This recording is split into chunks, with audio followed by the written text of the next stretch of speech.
Hi, babies. We're gonna do a reading. I'm gonna do a reading. You do what you do. I'm not your mom. Protect the children. Always. Sorry. Anything I do, I will always do to protect the children. Children first. Always. Always. Sorry. Not sorry. Fuck you if you feel like I need to apologize for that. The energy that I was getting was that you are coming into a real, as most people are, with everything just being exposed and everything just becoming clear, is you are getting into a real grounded perspective where you're not like, oh my God, conspiracy theory, everything. But you're getting into a really grounded perspective of what life is and what life isn't. One of the very simple things that I saw yesterday, which is still a little woo-woo, but when you talk about like people saying like, oh, they're satanic. No, because Satan is a whole different entity. I just wrote an article about this on my newsletter where I was like, if you want to call it for what it is, like this is Baal and Moloch, which are two different entities that are not Satan. You know, like that's a different entity. But you know, speaking of like the entities that have been in control of this world, right?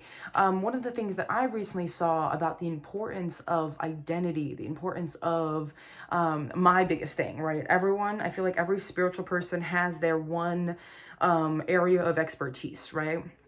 For some people, it's yoga. For some people, it's herbs, whatever it is. For me, it's one singular chakra, and it is the solar plexus. It is your core, your identity. Everything I do, everything I teach moves around this golden, like the sun, right? Like you are the compass and which everything else revolves around. Your life, your purpose, whatever it is, all revolves around you, your life, your purpose. Who is you? You understand what I'm saying? So that's for me, right? So I always wondered why the importance of that and this and this and that, and seeing a lot of like, oh, Kai Cenat has been cloned, and the reality of it is it's not cloning, it's destiny swapping, and like spiritual possession, right? And there's a lot of people that talk about like the breakdown. You can go into like whatever it is, but that's the reality of it, is that this is a ritual of Moloch, which is one of the entities that has been worshipped for quite some time with all of our children eating presidents and all these different things. So that's the entity that is prevalent here, right? The importance of it is that the only thing stronger than hate is love, right? So when you are able to see yourself, know yourself, love yourself, then you are able to be kind of immune to somebody disrupting your identity, and then getting to a point where you overcome, right? Where they overcome your identity. There's a lot of people that are saying that like Kai Cenat is now Diddy or whatever it is. And it's like, but that's the same person. It's like, yeah, but spiritually it's not. And I'm not going to sit here and give into all these things, but I do agree that there are spiritual things with the masks and stuff on Epstein's walls and whatever it is. It all goes down to ritualistic possessions. That's really what it is. But that's kind of the far crazy shit that you're like seeing, but the way that you're seeing it is now in a very grounded perspective. It's not like, oh my God, did you hear that? You know, like you're able to talk about the fact that like the CIA has had documents, you know, like about manifestation and aura and this and this and that. And usually when you mention the CIA, people are like, yeah, right. But it's just an agency that collects intelligence. So why is it so woo-woo? You understand what I'm saying? So it's like, it's a collection of all the knowledge that we have.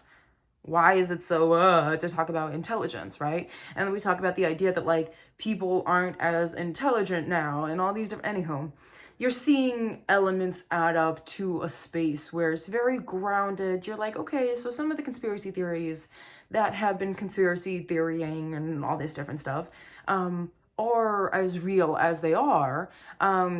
But then also understanding, again, with the power of you, that your belief and your feeling towards some of these things is very important. Because there are some people that are like, Kai Cenat has been cloned, and they're not in control of what they're feeling. They're feeling the intensity of all these things.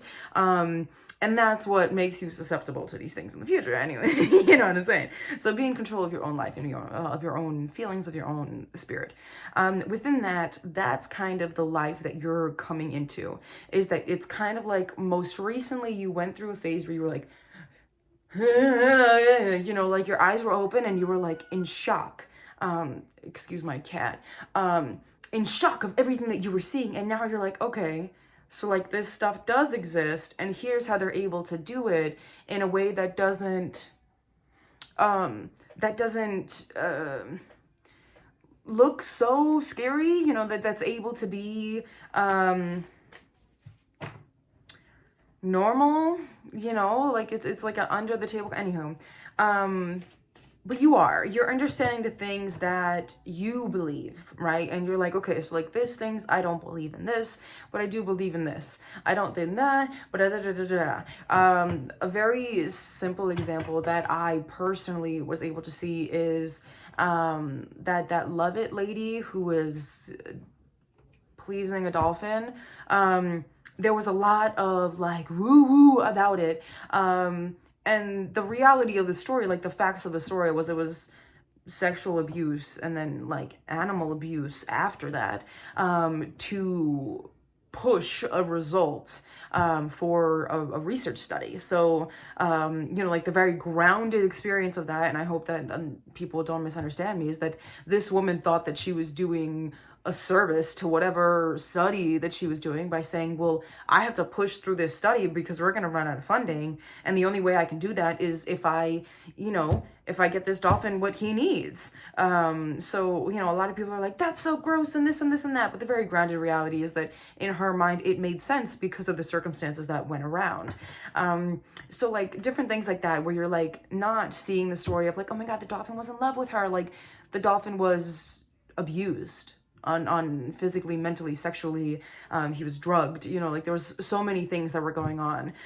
So like the grounded reality of it is not like this woman had sex with a dolphin. Like, no, this woman, you know, like, anyhow, but that's kind of like the point that I'm getting to, is like that you see the original, and then you're able to kind of look at the facts in a way that grounds you, right? In the facts, right? Where you're not like, oh, well, this is what makes me, I feel comfortable accepting this truth. You understand what I'm saying? I'm gonna pull a couple of cards, not too many, but I want to see, because there is kind of,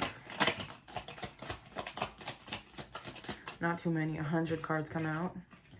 Crazy work. Okay. So you got the 8 of Pentacles, the Emperor, the 10 of Pentacles reversed, followed by the Devil reversed, the Ace of Wands reversed, the 3 of Pentacles reversed, the 8 of Swords, and the 7 of Swords reversed. This is very much like just spitting everywhere. This is very much like in connection to what I've been talking about for the past 8 minutes.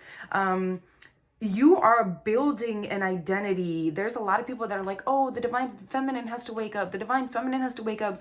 The divine feminine has been awoke. She's been awake. You understand what I'm saying? How in the idea of like the twin flame journey, right? The divine feminine is awake for quite a long time before the divine masculine wakes up.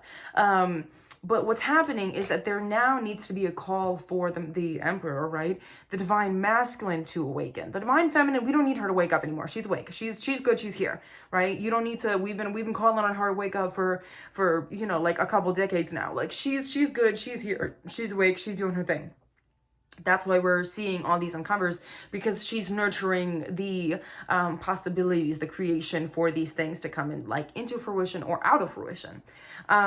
Now it's the time for the Emperor to wake up, right? A lot of people talk about like, oh, patriarchy, patriarchy, patriarchy. These systems are run by people, like individual, right? Your center. If your center, if your compass is broken, no matter if it's matriarchy or patriarchy, it will still fuck up. We need the divine masculine now to wake up. If this is something, if you are either a masculine person, gender not specific, gender could be specific, take it as it resonates, or you are balancing yourself into your masculinity as a feminine person, or as someone that is that embodies femininity primarily, but balancing yourself, because there has to be a balance, right, a give and take within masculinity. You are being asked to show the men that, or the masculines that are wounded, that are raping and eating children, what it's like to be a man. And I'm not talking about like sex, gender specific man. I'm talking about what it's like to be a divine masculine, what it's like to have presence, what it's like to lead, to guide. There's a lot of women actually in politics right now that I see showing a very strong divine masculine presence. But that's kind of what you're also being asked to show. The divine masculine, the reason why the first intro was very important was because the divine feminine will often observe